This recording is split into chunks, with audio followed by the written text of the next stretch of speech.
Une miette d'histoire. Comment on dit? Une miette. Une miette. Une miette.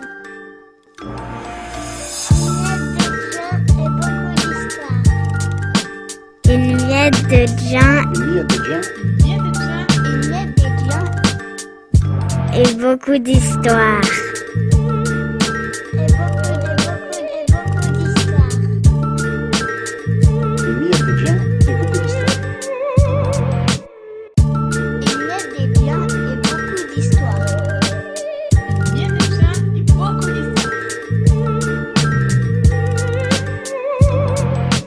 Une miette de vin et beaucoup d'histoires.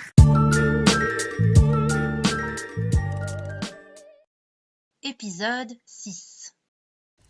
Mesdames et messieurs, si vous voulez bien me prêter une oreille attentive.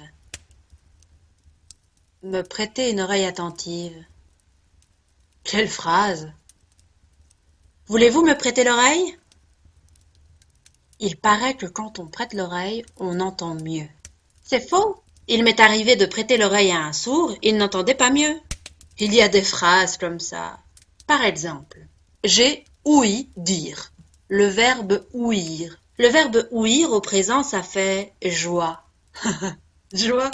Si au lieu de dire j'entends, je dis joie, les gens vont penser que ce que j'entends est joyeux, alors que ce que j'entends est peut-être triste. Il faut préciser. Dieu, que ce que joie est triste. Joie. Tu vois mon chien qui aboie le soir au fond des bois? Il oie. Voyons-nous. Vous voyez? Ils oient. C'est bête. Enfin.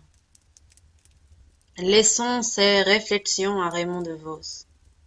Nous n'allons pas parler ici d'un animal, mais plutôt du plus connu des forgerons dans nos contrées, Éloi.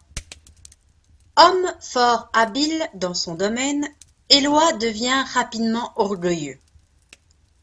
Un jour, il ose inscrire sur la devanture de sa forge « Éloi, maître des maîtres, Éloi, maître de tous ». Très vite, là-haut, le grand créateur est mis au courant de cette sottise et convoque illico presto l'un de ses agents spéciaux, le gardien de son royaume, Pierre. Pierre a de nombreuses qualités, passe-partout, examinateur de conscience, mais surtout pédagogue. Aussitôt informé de la situation, Pierre échafaude un plan, contacte quelques connaissances et se frotte les mains. Éloi va recevoir une bonne leçon. Pierre descend donc sur terre et se présente devant Éloi. « Bonjour, monsieur. Je suis passé devant votre forge et j'ai lu votre enseigne. Je suis à la recherche d'un lieu où je pourrais acquérir les connaissances et le savoir-faire pour devenir un excellent forgeron. Voulez-vous bien m'enseigner votre art ?» Éloi est assez flatté par la demande de ce jeune homme, mais il hésite. Le temps est précieux pour un artisan de son envergure. Doit-il vraiment le gaspiller avec lui? Je suis, en effet, le meilleur dans le domaine, dit Éloi.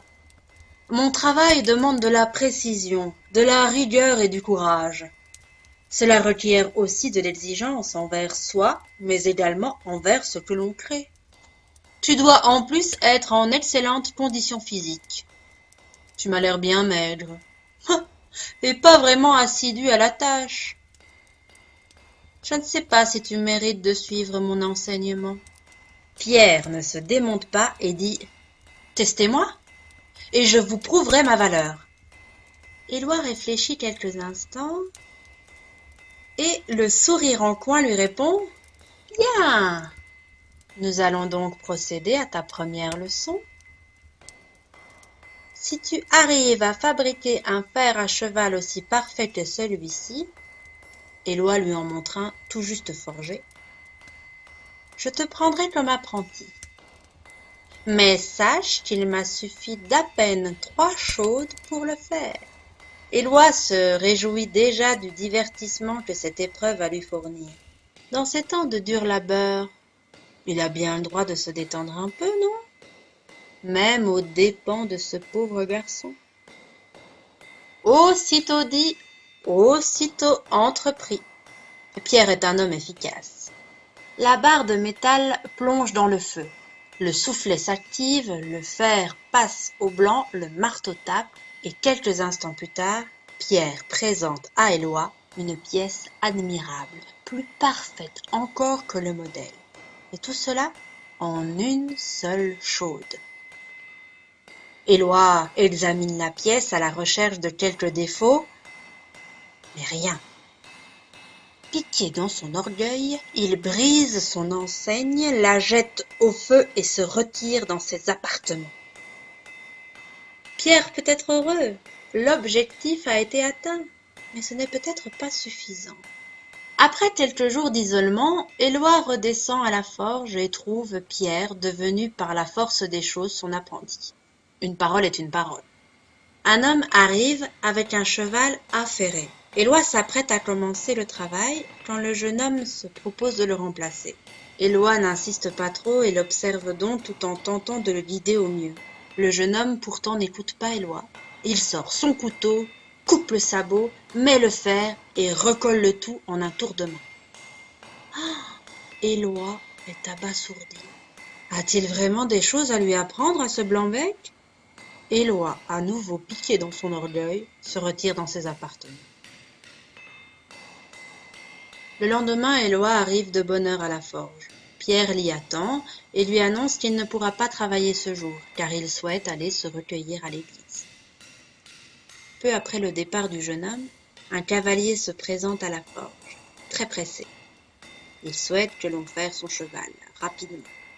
Éloi aimerait que son apprenti soit là pour répéter l'exploit de la veille. En son absence, il décide pourtant de tester la technique du jeune homme. Après tout, c'est lui l'expert en la matière. Il sort donc son couteau et coupe les sabots, mais cela ne se passe pas comme le jour précédent. Le cheval rue, s'affole, saigne énormément, le maître s'énerve et c'est un vrai carnage. Heureusement, le jeune homme revient et arrange tout. Livide, Éloi rentre chez lui. Le lendemain, l'apprenti a disparu et Éloi ne le cherche pas. Depuis cette aventure, il n'est plus tout à fait le même. Une bonne dose d'humilité l'accompagne à présent. La leçon a tellement porté que peu de temps après, il abandonne la forge et s'en va étudier. Il deviendra sage, très sage, et souvent on lui demandera conseil. Mais ceci est une autre histoire. Le bon roi d'Agobert a mis sa culotte à l'envers. Le bon saint Éloi lui dit: « Oh mon roi, votre majesté est mal culottée. » « C'est vrai, lui dit le roi, je vais la remettre à l'endroit. »